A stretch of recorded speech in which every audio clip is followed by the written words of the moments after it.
नमस्कार, बहुत स्वागत है आप सभी का। मैं हूं आपके साथ नैना यादव, लेकर हाजिर हूं हमारा खास शो पूछता है इंडिया। बात कर रहे हैं राजधानी दिल्ली की। राजधानी दिल्ली के उस आंदोलन की जो आंदोलन के नाम पर अराजकता फैलाने की बड़ी तस्वीर पेश करती हुई नजर आई। अपनी मांगों के साथ में प्रदर्शन करना बिल्कुल जायज माना जा सकता है, लेकिन आखिर वो प्रदर्शन किस मंशा के साथ किया जा रहा है वो अहम है। आज राजधानी दिल्ली की सड़कों पर जमकर हंगामा हुआ और हंगामा उपद्रव में तब्दील हो गया। पूरी बात मैं आपको बताऊं, लेकिन उससे पहले आपको कुछ तस्वीरें दिखाना चाहती हूं जो प्रदर्शन के दौरान वहां के हालात को दर्शाती हैं, या ये कहा जाए कि उस तनाव के साथ साथ कुछ जगहों पर अराजकता को भी दिखाने के लिए पर्याप्त है। ये 4 तस्वीरें जो आप देख रहे हैं, देखिए, देखते जाइए, एक एक तस्वीर समझेंगे। ड्रोन शॉट्स की तस्वीरें जो सामने आई, वहां पर आपको क्लोज कैमरे की जो तस्वीरें सामने आई, आपको दूर से जो तस्वीरें सामने आई, हर एक एक तस्वीर को अगर आप देखेंगे तो ये एक बड़ी टूल किट की तरह नजर आती है। राजधानी दिल्ली की सड़कों पर उतरे प्रदर्शनकारियों का बड़ा हुजूम नजर आया। संसद का सत्र शुरू हुआ, मानसून सत्र। प्रदर्शनकारियों ने संसद की ओर बढ़ने का प्रयास किया और इस दौरान प्रदर्शनकारियों की हुई पुलिस से झड़प। लेकिन इस दौरान कुछ प्रदर्शनकारी उर्फ उपद्रवियों ने पुलिस पर ही पथराव शुरू कर दिया। पूरी तैयारी से आए थे। हालात ऐसे हो गए कि यहां पर उपद्रवियों के संसद की ओर बढ़ने की खबर जैसे ही आई, संसद के गेट बंद करने पड़े। कार्यवाही चल रही थी, कार्यवाही प्रभावित हुई। इस दौरान उपद्रवियों की भीड़ के साथ न केवल विपक्ष के नेता दिखाई दिए, बल्कि कुछ उपद्रवी भी नजर आए। सवाल ये खड़ा होता है, क्या विपक्षी दल इस हंगामे को, इस उपद्रव की आड़ में अपनी राजनीतिक रोटियां सेक रहे हैं क्या? दिल्ली में प्रदर्शन के दौरान फैलाई गई अराजकता की तस्वीर देखिए। अब ये ड्रोन शॉट देखते जाइए, जहां तक आपको नजर आपकी जाएगी वहां पर लोगों का हुजूम नजर आएगा। हिंदुस्तान लोकतांत्रिक देश, और इस लोकतांत्रिक देश में प्रदर्शन की, अपनी आवाज बुलंद करने की, अपनी आवाज उठाने की आजादी दी जाती है। लेकिन उस आजादी के नाम पर जिन शब्दों का इस्तेमाल इस प्रदर्शन में किया गया, जब आप सुनेंगे तो हैरान रह जाएंगे। प्रदर्शन में शामिल एक व्यक्ति की बात मैं आपको सुनाती हूं, आखिर उसने क्या कहा और आखिर इस प्रदर्शन के मायने क्या नजर आए वो आप सुनिएगा। लेकिन फिलहाल ये तस्वीर देखिए, ये बड़ा हुजूम। दावा किया गया अपनी मांगों को लेकर, कई विद्यार्थियों के अधिकारों की आवाज लेकर, सरकार के खिलाफ आवाज बुलंद करते हुए कुछ प्रदर्शनकारी और विपक्ष के नेता इस दौरान नजर आए। लेकिन क्या कहा गया है, सुनिए। संसद भवन उखाड़ दिया जाएगा, संसद भवन उखाड़ दिया जाएगा और इस्तीफा नहीं मिला तो उखाड़ दिया जाएगा, सब उखाड़ दिया जाएगा, सब कर दिया जाएगा। नेपाल उखाड़ जाएगा, नेपाल नेपाल नेपाल नेपाल बनेगा। संसद भवन उखाड़ दिया जाएगा, संसद भवन उखाड़ दिया जाएगा और इस्तीफा नहीं मिला तो उखाड़ दिया जाएगा, सब उखाड़ दिया जाएगा, सब कर दिया जाएगा। नेपाल उखाड़ जाएगा, नेपाल नेपाल नेपाल नेपाल बनेगा। तो सुना, अपनी प्रदर्शनकारी संसद भवन को उखाड़ने की बात करें, नेपाल हिंसा की याद दिला रहे हैं। याद रखिए, वो नेपाल हिंसा जिसमें कई मासूम लोगों की जान चली गई, वो नेपाल हिंसा जिसमें कई उपद्रवियों ने वहां पर संसद भवन पर हमला किया। वहां पर क्या तस्वीरें सामने आई थी उसे दोहराने की जरूरत नहीं है, लेकिन उसे दोहराने की कोशिश या वो मंशा भारत में की जा रही है। कॉकरोच जनता पार्टी का दिल्ली में 3 हफ्तों से प्रदर्शन चल रहा है और इस दौरान समाज सेवी सोनम वांगचुक ने भूख हड़ताल की। प्रदर्शनकारियों की मुख्य मांगों में केंद्रीय शिक्षा मंत्री धर्मेंद्र प्रधान का इस्तीफा शामिल था। इसके अलावा पेपर लीक को रोकने के लिए सख्त कानून बनाने का जिक्र किया गया। परीक्षाओं में राष्ट्रीय स्तर पर सुधार किए जाने और परीक्षा एजेंसियों की जवाबदेही और पारदर्शी व्यवस्था लागू करने की मांग की जा रही है। लेकिन इन सब के अलावा प्रभावित छात्रों को मदद और पीड़ित परिवार को मुआवजा देने की मांग की गई। ये मांग जिस तरह से उनकी थी, मांगे मान ली जाए कि वो जायज हैं, अपनी बात रखने का तरीका, लेकिन जो धमकी इस पूरे प्रदर्शन में मौजूद कई प्रदर्शनकारी और उपद्रवियों ने की, क्या उसे जायज कहा जाएगा? प्रदर्शनकारियों ने संसद की ओर कूच करने की कोशिश की, पुलिस ने उन्हें रोकने का प्रयास किया, पुलिस उपद्रवियों की झड़प हुई और इस दौरान कुछ पुलिसकर्मियों को भी चोट आई है तो कुछ प्रदर्शनकारी भी घायल हुए हैं। लेकिन जैसे ही प्रदर्शनकारियों के नजदीक आने की खबर सामने आई, संसद के गेट बंद कर दिए गए, क्योंकि मॉनसून सत्र का आगाज आज से हुआ है। सुरक्षा कर्मियों ने संसद परिसर में मोर्चा संभाला। सीजेपी यानी कि कॉकरोच जनता पार्टी के मंच पर विपक्षी नेता भी साफ तौर से नजर आए, जिसके बाद कई सवाल उठने लगे। क्या वो प्रदर्शन की आड़ में सियासी रोटियां सेकने की कोशिश कर रहे थे? इस बीच खबर है कि सीजेपी के नेताओं ने केंद्रीय मंत्री और पूर्व बीजेपी अध्यक्ष जेपी नड्डा से मुलाकात की और उसकी तस्वीर भी सामने आई। सवाल ये उठते हैं कि प्रदर्शनों की आड़ में अराजकता क्यों फैलाई जा रही है? आखिर क्या मंशा है?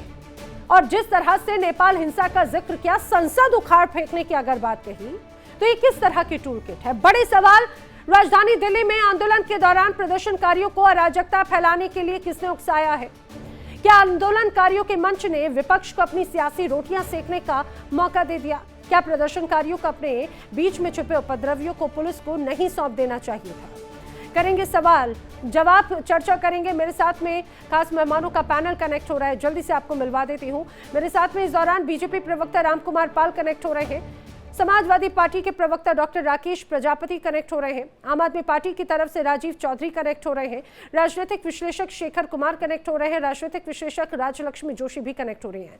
आप सभी का इस पूरी चर्चा में स्वागत है। जिस तरह की तमाम परिस्थितियां यहाँ पर जो नजर आती हैं, मैं राजीव चौधरी जी सीधे इस पूरी डिबेट को आप ही के थ्रू ओपन करना चाह रही हूँ, क्योंकि इस दौरान जो तस्वीरें नजर आई, मांगे उठाना, अपनी आवाज बुलंद करना, बिल्कुल हिंदुस्तान का जो लोकतंत्र है, संविधान है, वो अधिकार देता है। लेकिन जो एक टूल किट का जिक्र यहां पर किया जा रहा है, हालांकि उसके साथ में विपक्ष के नेता, आम आदमी पार्टी के कई नेता, सांसद नजर आए, इस प्रदर्शन को क्या कहेंगे?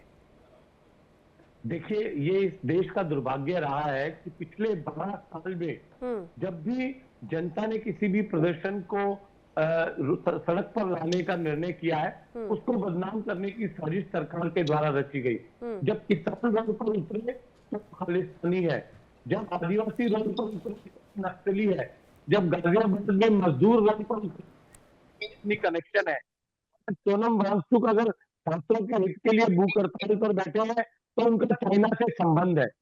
ये सरकार का एक पुराना पैटर्न है जो जनता के सामने बेनकाब हो चुका है, चलना नहीं है। तो जनता के जो मूलभूत मुद्दे हैं उन पर सरकार को जवाब देना पड़ेगा। ये कोई भारत। अरे लेकिन राजीव जी, सबसे महत्वपूर्ण बात तो ये हो जाती है, आप कह रहे हैं कि भाई जब जब प्रदर्शन हुए और उस दौरान एक बड़ी तस्वीर नजर आई। अच्छा रामकुमार पाल जी, जिस तरह से जब जब प्रदर्शन हुए उस दौरान बड़ी तस्वीर भी तो देखने को मिली। किसान आंदोलन के दौरान हमने देखा था 26 जनवरी पर बड़ी तस्वीर, बड़ी एकता पेश करने की कोशिश की गई, लेकिन लाल किले पर क्या हुआ? आपको दोबारा कनेक्ट करवा रही हूँ राजीव जी, आपकी आवाज क्लियर नहीं आ रही है जी। नमस्कार सभी पैनलिस्ट को नमस्कार। देखिए, ये एक तरह से आंदोलन तो करी, लेकिन आंदोलन में क्या क्या हुआ, धारा 370 की बात हो रही है, जेंडर की बात हो रही है। वो मंच किसके लिए था? नेट के विद्यार्थियों की थी। विद्यार्थी वहां पे कहाँ थे? जो सीता के नाम पे बात हो रही है, क्या क्या बात हो रही है, कि बोलने को भी शर्म आ रही है यहाँ पर। और कई चैनलों ने दीपक के कमरे के भी वीडियोस बनाए, वो भी देखे गए सोशल मीडिया पर। तो ये इस तरह से, और बाद में आज इसको चंद्रशेखर रावण के कार्यकर्ताओं ने सपोर्ट किया। वहाँ संजय सिंह, मनीष सिसोदिया, आम आदमी के पूर्व मुख्यमंत्री वहाँ किस तरह से इसमें भाग लिए और वहाँ पे बैरिकेडिंग तोड़ के किस तरह से गए। ये सारा राजनीति है, ये टोटल बच्चों के नाम पर, नेट के नाम पर एक राजनीति कर रहे हैं। ठीक है, उनको ये राजनीति पसंद है। नहीं, लेकिन एक बार तो रामकुमार पाल जी, बड़े आरोप लग रहे हैं ना कि कहीं ना कहीं बड़ा एक तरह से जो बड़ा रोल अदा किया वो सरकार की तरफ से किया गया। राजीव जी कुछ रिएक्ट करें आपकी इस बात पे, फिर मैं आगे बढ़ती हूँ जी। राजीव जी का ऑडियो। तो मेरा सिर्फ इतना कहना है कि इससे पहले भी इस देश में बहुत बड़े बड़े आंदोलन देखे, किसी आंदोलन में ऐसे देखा कि सफाई के पीछे से एक आंदोलन करने को उठाया। राजीव जी, मैं आपको दोबारा कनेक्ट करवा रही हूँ, टीम प्लीज दोबारा कनेक्ट करवाइए, आवाज नहीं आ रही है। ठीक है, मैं एक बार राकेश प्रजापति जी का रुख करना चाह रही हूँ। राकेश प्रजापति, जिस रूप में आज बड़ी तस्वीर देखी, समाजवादी पार्टी के कई सांसद भी धरना प्रदर्शन करते हुए नजर आए, लेकिन इस दौरान कुछ ऐसे प्रदर्शनकारी थे जिनकी तरफ से कहा गया हम संसद उखाड़ फेंकेंगे, नेपाल हिंसा याद है ना, नेपाल हिंसा भूलिए मत। ये किस तरह की टूल किट है आखिर? नैना जी, ऐसे लोगों की कुंडली खा लिए। ये जितने भी ऐसे लोग थे ना, उसमें ये आरएसएस के लोग निकलेंगे या भाजपा से जुड़े हुए लोग निकलेंगे। ऐसा ना भीड़ में कुछ लोग जानबूझ करके भेजे जाते हैं जो माहौल को खराब करना चाहते हैं, और इसीलिए पिछले काफी दिनों से वहां पर वीडियो आ रही है, भाई धरना प्रदर्शन कर रहे हैं वहां पर नीट के बच्चे सीजेपी के लोग, लेकिन वहां बीच बीच में चले जाते हैं जय श्री राम का नारा लगाने के लिए। अरे पहले नैना जी एक बार बताइए, ये तो भगवान राम को मानने वाले लोग हैं ना भाजपा वाले, और भगवान राम के पदचिन्हों पर चलने वाले लोग हैं। अरे भगवान राम पर जब कोई आरोप लगे थे तो उन्होंने अग्नि परीक्षा दी थी, और अग्नि परीक्षा एक बार नहीं दी, कई बार दी। नेताओं को बड़ी याद आ रही है भगवान नैना जी सुनिए, नैना जी सुन लीजिए, नैना जी सुन तो लीजिए। भगवान राम पर जब आरोप लगे तो खुद वनवास चले गए एक बार तो, और खुद वनवास चले गए, उसके बाद सीता मैया पर जब आरोप लगे तो सीता मैया को वनवास भेज दिया। इतने पर भी नहीं हुआ तो उन्हें अग्नि के हवाले करना पड़ा। इस सबके बावजूद जब लग रहा है कि भारतीय जनता पार्टी पर आरोप लग रहा है कि धर्मेंद्र प्रधान की वजह से ऐसा हुआ है, तो एक अगर इस्तीफा हो जाएगा तो क्या परेशानी हो जाएगी, क्या परेशानी हो जाएगी। अरे तो अपनी मांगों को लेकर क्या हिंसा पे उतारू हो जाएंगे? आप क्या समर्थन कर रहे हैं क्या इस बात का? मैं कह रहा हूँ समर्थन कर रहे हैं क्या? मैं आपके इंट्रो को सुन रहा था पूरा। आखिर ये बताइए, जब बार बार ये कहा जा रहा है 20 तारीख, आपके संसद भवन स्टार्ट होने से पहले कल ही बयान आ जाना चाहिए था कि योगी जी वहां पर मोदी जी वहां पर पहुंचेंगे। अगर बयान आ जाता, कोई भी कूच नहीं करता। क्यों कूच करता? गृह मंत्री जी पहुंचेंगे, रक्षा मंत्री जी पहुंचेंगे, कोई ना कोई पहुंचेगा। क्या सरकार इतनी निठल्ली सरकार है, इतनी तानाशाही सरकार है, एक बयान नहीं दे सकती थी? आप बताइए, किसी मंत्री का बयान आया हो, किसी गृह मंत्रालय से बयान आया हो, राष्ट्रपति भवन से बयान आया हो, एक बयान तो कायदा बनता था नहीं बनता था? जब आपको पता था किसान निकल पड़े हैं, जब आपको पता था सब लोग निकल पड़े हैं अपने अपने घरों से, तो एक बयान तो किसी का आ जाना चाहिए था। सारी बात ठीक है राकेश जी, सारी बात ठीक है, नहीं तो क्या संसद उखाड़ फेंकने की बात होगी क्या? संसद उखाड़ फेंकने की बात होगी क्या? अरे क्या हिंसा फैलाने की बात होगी? ये भड़काने वाली बात नहीं तो और क्या है? उस व्यक्ति की कुंडली खंगालिए, उस व्यक्ति की कुंडली खंगालेंगे, वो आरएसएस से जुड़ा हुआ व्यक्ति निकलेगा। मैं गारंटी कह रहा हूँ, चैलेंज कह रहा हूँ। उस व्यक्ति की कुंडली खंगालिए, चलाइए उसको, और चला करके उसको कुंडली खंगलवाइए, ये आरएसएस का व्यक्ति निकलेगा, निश्चित रूप से आरएसएस का व्यक्ति निकलेगा, भाजपा का व्यक्ति निकलेगा, भाजपा का एजेंट निकलेगा। मैं गारंटी कह रहा हूँ। यही तो बात है। देखिए, ऐसी कोई बात बिगड़ती उसके पहले अगर कंट्रोल हुआ, बातचीत हुई, तो उसमें भी बड़ी यहाँ पर सियासत होती हुई नजर आ रही है। मैं शेखर जी भी मुस्कुरा रहे हैं, मैं रिएक्शन लूं, लेकिन राजीव जी कुछ कहना चाह रहे हैं। राजीव जी, आप, मेरी आवाज आ रही है अभी? जी अभी आई, बिल्कुल बताइए। जी देखिए, मैं ये जो चंदा चोर पार्टी के प्रवक्ता यहाँ बैठे हुए हैं, ये किस मुंह से अब जो है इस सरकार का बचाव कर रहे हैं, ये बड़ी हैरानी की बात है। जिस नीट परीक्षा के लीक के कारण 20 छात्रों को खुदकुशी करनी पड़ी, जिन छात्रों ने खुदकुशी की उनके माँ बाप यहाँ पर आए हुए हैं। आज जो यहाँ पर जो आंदोलन हुआ, जो कॉल थी संसद मार्च की, उसमें कम से कम 5 लाख लोग इकट्ठे हुए। उस 5 लाख लोगों में से 5 लोगों ने, जो कि 100% आरएसएस के भेजे हुए लोग थे, उन्होंने क्या कहा, इस पर बात करने की बजाय बात यह होनी चाहिए कि भैया जवाबदेही क्यों नहीं तय हो रही है? किसान खुदकुशी कर रहा है तो किसी की जवाबदेही नहीं, छात्र अगर खुदकुशी कर रहे हैं तो किसी की जवाबदेही नहीं, बेरोजगार युवक अगर खुदकुशी कर रहे हैं तो किसी की जवाबदेही नहीं। ऐसा क्या इस निरंकुश सरकार को चाहिए कि जनता ने इनको लगातार तीसरी बार सरकार बनवाई, तो क्या जनता के प्रति इनकी जवाबदेही खत्म हो गई? आज कोई तो इनसे ये पूछेगा ना, जवाब दीजिएगा। आज कोई तो इनसे ये पूछेगा कि आप जब चंदा चोरी की बात आती है तो ये लोग चंदा चोरी पर जवाब नहीं देते। आप बार बार कह रहे हैं कि किसी ने संसद को उखाड़ने की बात कही। देखिए, कल जो महिला सामने आई जिसने अभिजीत दीपके के ऊपर स्याही फेंकी, जब उसका जो बैकग्राउंड निकाला गया तो पता चला वो बीजेपी से जुड़ी हुई एक महिला है, जिसने की बेशर्मी की सारी हदें उस समय पार कर दी जब वो बलात्कारी कुलदीप सेंगर के समर्थन में जो प्रदर्शन हुआ था, उसमें भी उनकी फोटो सामने निकल कर आई हुई है। इससे ज्यादा बेशर्मी की बात क्या हो सकती है? अगर 5 लाख लोगों में 5 लोग कुछ गलत बात कर रहे हैं तो उनकी बात की जाएगी, या जो 4,99,000 लोग बात कर रहे हैं उनकी बात की जाएगी? ठीक है, राम कुमार जी जल्दी से जवाब दीजिएगा। देखिए, ये तो इनकी पॉलिसी है, इनकी नानी की बात, और ये शराब पिलाने की बात, ये आंदोलन खत्म करने गए भैया थे, शराब की बात छोड़ दीजिए, आपने ऐसा झूठा केस आप बनाया जो कि कोर्ट में स्टैंड ही नहीं कर पाया। कोर्ट ने खुद ये कहा इस केस में कोई दम नहीं महोदय है, राजीव जी, केस चलाने लायक नहीं है। हमें कुछ समय मिला है, बोलने दीजिए।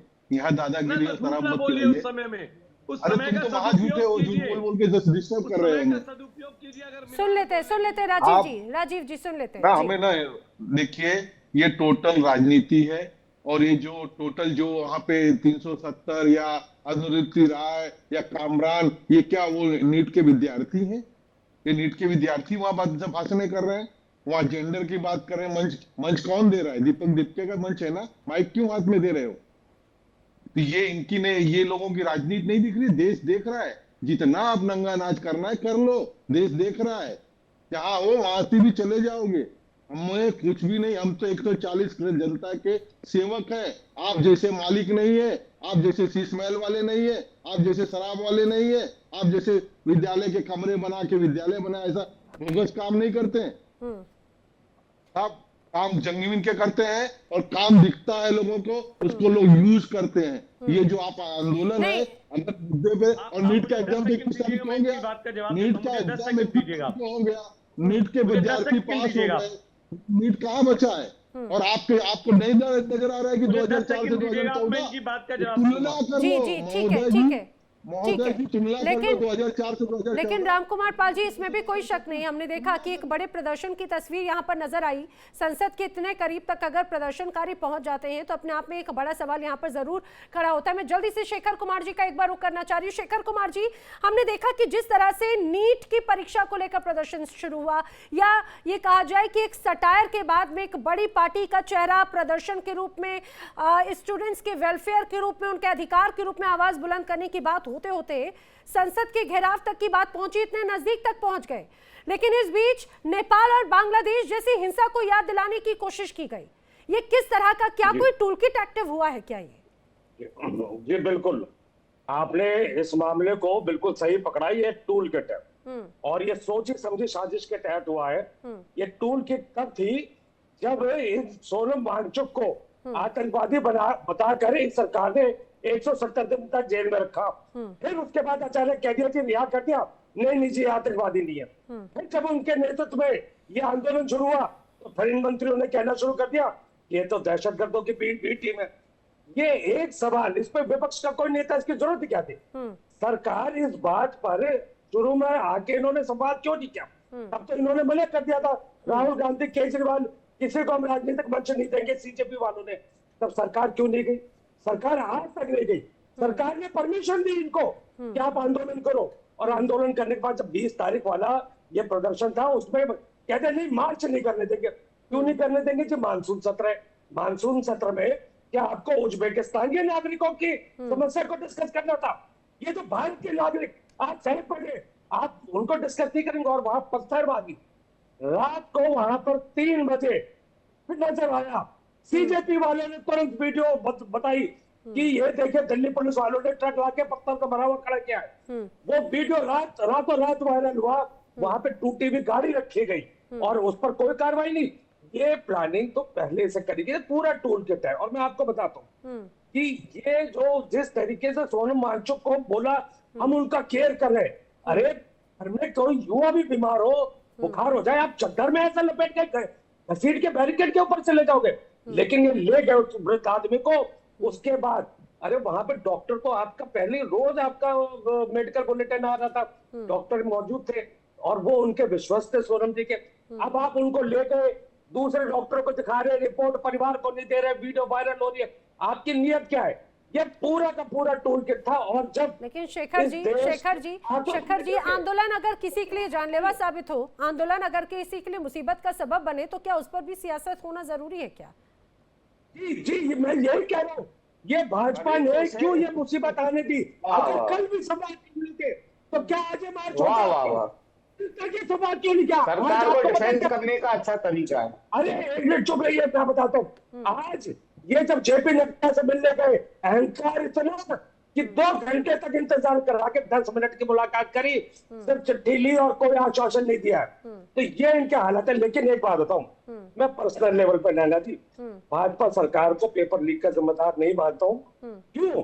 कि ये वो सरकार है जिन्होंने प्रधानमंत्री के हाथ तक टिकरी नहीं लीक होने दी। ये वो सरकार है 2021 से राम मंदिर में चोरी हो रही थी, इन्होंने खबर नहीं लीक होने दी। वो सरकार है जो पीएम केयर फंड में कितना पैसा आया, कितना घोटाला हुआ, कोई खबर लीक नहीं होने देते।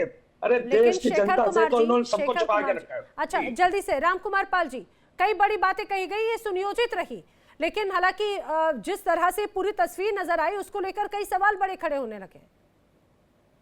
यहाँ टूल किट है, जहाँ बोगस है, वहाँ सारे सवाल तो होंगे ही।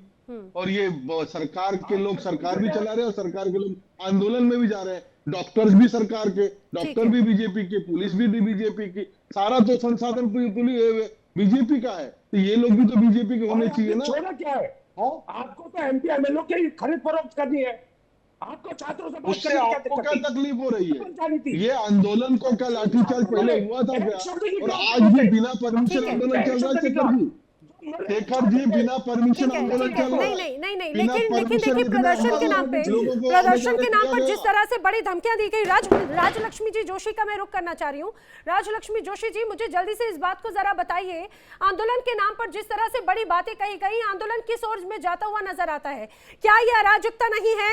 अगर नेपाल हिंसा का जिक्र है, बांग्लादेश हिंसा का जिक्र है, और जब नेपाल और बांग्लादेश में जो हुआ हम पूरी दुनिया ने देखा और उसमें बाहरी ताकतों का इन्वॉल्वमेंट था, क्या इस तरह के प्रदर्शन को भी इसी रूप में देखा जा रहा है क्या? नमस्ते नैना जी। और देखिए, मैं आपको एक बात याद दिलाऊंगी। राहुल गांधी जी ने एक बात कही थी कि पूरे देश में पेट्रोल छिड़का हुआ है और बस एक चिंगारी लगाने की बाकी है, बस। और वही यही प्रयास बार बार हो रहा है। देखिए, मुझे अपनी बात पूरी करने दीजिए, बाद में आप जो भी है अपनी बात रख सकते हैं। ये देखिए, अभी ये जैसे अभी आपने देखा होगा, सीए प्रोटेस्ट हो या फिर वो हिजाब के विषय में हो, ये हर एक विषय में, किसान आंदोलन हो, हर एक विषय में एक छोटी सी बात को लेकर उसको इतना बड़ा बना देना, या फिर उसको अभी जो एक प्रोटेस्ट होती है, पीसफुल प्रोटेस्ट और मॉब, उसमें फर्क होता है। राजीव जी, मैं आपको भी बात करने नहीं दूंगी अगर आपने ऐसा किया। राजलक्ष्मी जी ये कह रही हैं कि छोटी सी बात, आप मेरी आपत्ति दर्ज कीजिए, आप अपनी बात जारी रखिए। आप बात मैं सिर्फ अपनी आपत्ति दर्ज करा रहा हूँ कि 20 छात्रों की खुदकुशी को आप छोटी सी बात कह रही हैं। दूसरों की बात सुननी चाहिए, दूसरों की बात सुनने की आदत रखी। लेकिन बता रहा हूं कि आप एक आंदोलन किया था इंडिया अगेंस्ट करप्शन, आपने एक आंदोलन किया था इंडिया अगेंस्ट करप्शन। उस वक्त क्या किया था कांग्रेस ने? आपके 1200 लोगों को अरेस्ट किया था, अरविंद केजरीवाल, किरण बेदी, सबको, नहीं चलाए थे, अन्ना हजारे, सबको मिलाकर 1200 लोगों को तिहाड़ जेल भेज दिया था। किस प्रकार से बाबा रामदेव जी पर लाठियां बरसाई थी, किस तरीके से उनको देर रात उन पर हमला किया था, आप भूल गए वो सब? और आज आप बड़ी बड़ी बातें बता रहे हैं। भाजपा ने क्या, हाँ, भाजपा ने एक गलती की कि इतने दिनों तक जो सहते रहे, इतने दिनों तक जो चुप रहे, उन लोगों को ये जो जब सबसे पहली जो बात की थी उन लोगों ने, जब आर्टिकल 370 की बात की थी, जब शर्जील इमाम की बात की थी उस मंच से, कॉकरोच जनता पार्टी के मंच से, जब पहली बार उन लोगों ने कहा था कि कश्मीर को आजाद करना चाहिए, उसी वक्त इन सबको उधर से निकाल फेंक देना चाहिए था। क्योंकि साफ नजर आ रहा था कि ये जो लोग हैं, ये यहाँ पर आम आदमी पार्टी के सोशल मीडिया के टीम के पूर्व मेंबर्स हैं, और ये जो है, ये कोई अपना ये अपना करियर बर्बाद करके नहीं आए हैं। ऐसा नहीं है कि करोड़ों का उधर कोई उनको सैलरी मिल रही थी अमेरिका में, ऐसा कुछ भी नहीं है। अभी 2 दिन पहले एक वीडियो आया है कि उनको वो जॉब ढूंढ रहे थे और उनको यहाँ एक नया जॉब मिल गया। लेकिन क्या हर प्रदर्शनकारी क्या सिर्फ राजनीति से जुड़ा हुआ होगा? क्या हर प्रदर्शनकारी को इसी रूप में देखा जाएगा? जी शेखर जी कुछ कह रहे हैं आपकी इस बात पे? देखिए, वहां पे क्या वो सीजेपी के मेंबर थी? मैं कह रहा हूँ, अगर वहां पे इस तरीके के लोग थे तो गृह मंत्री का फेलियर है। ये क्यों इस्तीफा नहीं मांगते गृह मंत्री का? क्या इनका इंटरेस्ट है? अगर वहां पे ऐसे दहशतगर्द थे उस आदमी की वीडियो जो आपने दिखाई है, अब तक गिरफ्तार क्यों नहीं हुआ? क्या दिल्ली पुलिस इतनी नाकाम है कि वीडियो चल रहे, वो आदमी दिल्ली से बाहर नहीं जा पाया होगा, अब तक गिरफ्तार क्यों नहीं हुआ? ये जो खुद आपके मंत्री कहते हैं कि दहशतगर्दों की बी टीम थी, तो क्या निकम्मा है गृह मंत्री? आप कहना क्या चाहते? क्यों अपने गृह मंत्री की आप इज्जत उतारते? आपकी बातों में कोई तारतम्य नहीं है। भाजपा का कोई भी दोनों मंच, कभी आतंकवादी है, कभी देशभक्त है, कभी दहशतगर्दों की बी टीम है। आप एलडी साधो और रणवीर इलाहाबादिया को मोदी जी हमारे फॉलो करते हैं, तब छात्रों के लिए वो जा नहीं सकते उनके प्रधानमंत्री आवास से कुछ सेकंड की दूरी में सोनू मान चुका के बैठे थे। क्या इतना था? इतने छात्र मर गए, एक शब्द आपके मुंह से नहीं निकला, क्योंकि आपके बच्चे या तो सारा वो विदेश में पढ़ते हैं या वो सारे ये कावड़े लेकर जाते रहते हैं, उनको कोई यहाँ के लोगों से मतलब नहीं है। ये जो पढ़ने वाले छात्र हैं, जान दे देते हैं, पेपर लीक हो जाता है। आपको एक मिनट की शर्म आ रही है? आपके मुंह से सांत्वना का एक शब्द निकला?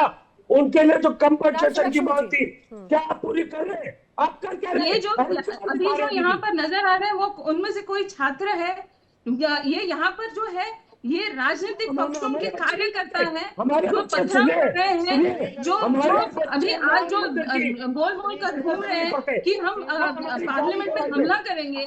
ये छात्र नजर आ रहे हैं आपको। छात्र जो है वो अपनी पढ़ाई कर रहे हैं, अपना भविष्य बना रहे हैं, स्काई रूट के जैसे अपना अपना बड़ा अच्छा काम कर रहे हैं। ये जेनजी नहीं है। जेनजी के नाम पर ये राजनीतिक अपना जो है ये अपना अपनी खिचड़ी पका रहे हैं आम आदमी पार्टी के लोग। नहीं समझ कर ये कोई छात्र नहीं है।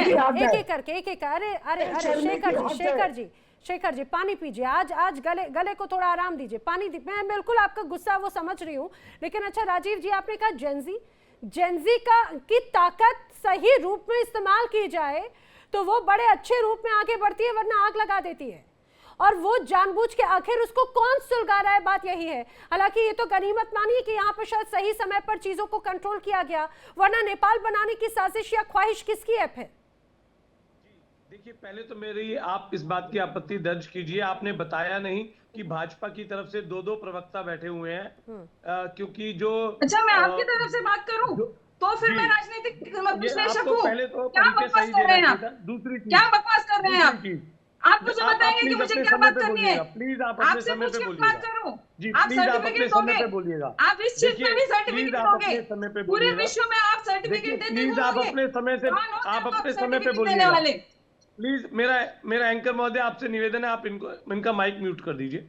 दूसरा देखिए, मैं ये कह रहा हूँ, हम अभी रिसेंट पास्ट में दुनिया ने बहुत सारे जेनजी आंदोलन देखे, बहुत सारे जेनजी आंदोलन देखे, आप जिनमें पहले दिन से ही हिंसा का सहारा लिया गया, लेकिन यही एक ऐसा भारत देश में आंदोलन हुआ, आप क्यों मेरे बात के बीच में बात कर रहे थे? देश का जंतर मंतर पर बैठा रहा, लेकिन किसी भी तरह का हिंसा की कोई घटना सामने नहीं आई।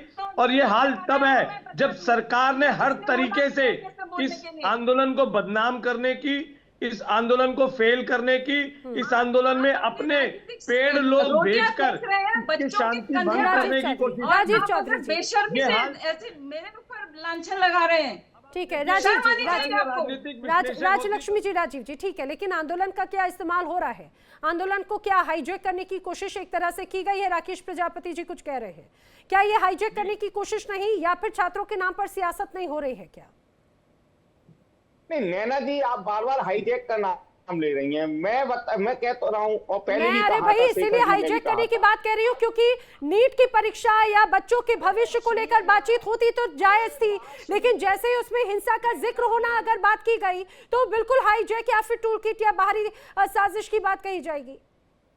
सुनिए ना, पहले जब ये स्टार्टिंग हुई थी, जब वो बैठे थे दीपक जी, तो इस समय पर कोई क्या राजनीतिक पार्टी का व्यक्ति वहां पहुंचा था?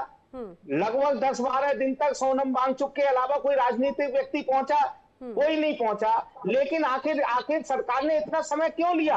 एक दो व्यक्ति जाकर के क्यों नहीं बात की? और फिर बात वही है ना, एक शिक्षा मंत्री अगर इस्तीफा दे देगा तो कौन सा पहाड़ टूट जाएगा, कौन सा आसमान फट जाएगा, कौन सा सागर सूख जाएगा, क्या कुछ हो जाएगा एक शिक्षा मंत्री इस्तीफा दे देगा तो? कुछ इस देश के अंदर क्या इस्तीफा पहले हुए नहीं है? अगर इस्तीफे की बात हुई, सुनिए ना, ऐसे इस्तीफे की अगर बात हुई कि विपक्ष का इस्तीफा दे दो, वो तो फिर आए दिन सिर्फ इस्तीफा खेलते रहेंगे। ये आप धर्मेंद्र प्रधान के स्थिति में 2 बार नीट का पेपर पूरी तरीके से, उससे पहले वाला भी 24 वाला भी नीट पूरा कटघरे में खड़ा हुआ था, पूरा नीट कटघरे में खड़ा हुआ था। अब 720 नंबर क्यों नहीं आ रहे? पहले 720 नंबर 19 नंबर के आ गए, इस बार 720 नंबर क्यों आए? क्यों नहीं आए? आप बताइए ना। देखिए, अरे पूरी क्या जिस प्रदर्शन आंदोलन की बात कही गई, क्या अब उसका समाधान हो रहा है? क्या तानाशाही के अलावा और कुछ नहीं है? तानाशाही करने के अलावा भारतीय जनता पार्टी कुछ नहीं है। और एक वो बनते फिरते हैं विश्वगुरु बनते फिरते हैं, बैक डेट से निकलकर चले गए। अरे बैक डेट से निकलने की क्या जरूरत थी? सामने छात्र खड़े थे, अपने देश के लोग थे। जवाब सुन लेते रामकुमार पाल जी, जल्दी से चुप कराइए ना उनको। देखिए, ये सोनम वांगचुक 2014 के पहले कितने आंदोलन किए? 0। और ये सोनम वांगचुक 2004 से उन्हें लद्दाख हिल काउंसिल सरकार का विजन डॉक्यूमेंट्री का कमेटी पर थे नियुक्त। 2014 के पहले सरकारी कमेटियों पे नियुक्त थी। इसके लिए इनको कोई गड़बड़ी नजर नहीं। और मैं तो कहता हूँ, पूछता इंडिया में जांच होनी चाहिए। डीजी विदित प्रशांत नागर दिल्ली और Mork entertainment Viraj state Mumbai और circuit artist network Bengaluru, Rehan Siddiqui, Kevan Abraham Thomas, इनकी जांच होनी चाहिए। इन्होंने फंडिंग देके बुलाया है, ये अलर्ट मीडिया ने इसको उजागर किया है, तो ये जांच होनी चाहिए इनकी। रामकुमार जी, हर आंदोलन को एक चश्मे से देखना सही है क्या? अगर कोई विद्यार्थी अपनी आवाज बुलंद करते हैं, अगर उस पर राजनीतिक रूप चढ़ाने की कोशिश की जा रही है, तो क्या वो आंदोलन पूरी तरह से खत्म हो जाएगा? सबसे बड़ी बात तो यही, सोनम वांगचुक जो लगातार इस बात को पुरजोर तरीके से उठाते रहे, उनके उस ऐसा नहीं है कि पहले ऐसे हिंदुस्तान में आंदोलन नहीं हुए। अन्ना हजारे ने भी आंदोलन किया, इसके पहले हिंदुस्तान तो आंदोलन के साथ में इतिहास से भरा पड़ा है। लेकिन उन आंदोलनों का कई बार सकारात्मक प्रभाव भी होता है और कई बार कैसे उसे हाईजैक करने की कोशिश की जाती है। लेकिन सबसे महत्वपूर्ण बात यह है कि जिस रूप में इस आंदोलन में कुछ अराजक तत्वों ने अगर नेपाल हिंसा या फिर संसद उखाड़ने तक की बात कही, आखिर वो कौन लोग हैं जो इन्हें भड़काने की कोशिश कर रहे हैं? आखिर वो कौन सी ताकतें? क्या एक बार फिर से बड़ी टूलकिट की बात कही जा रही है? ये बड़ा सवाल है। यहाँ पर वक्त एक छोटे से ब्रेक का है, तमाम खबरें लगातार जारी हैं। आप सभी मेरे साथ शामिल हुए, बहुत शुक्रिया। वक्त एक छोटे से ब्रेक का, जल्द हाजिर होंगे। देखिए इंडिया डेली 24/7 अब आपकी स्मार्ट टीवी पर। इंडिया डेली मौजूद है सभी डिजिटल प्लेटफॉर्म पर लाइव और लगातार। इंडिया डेली 24/7 हर दिन राष्ट्र को समर्पित।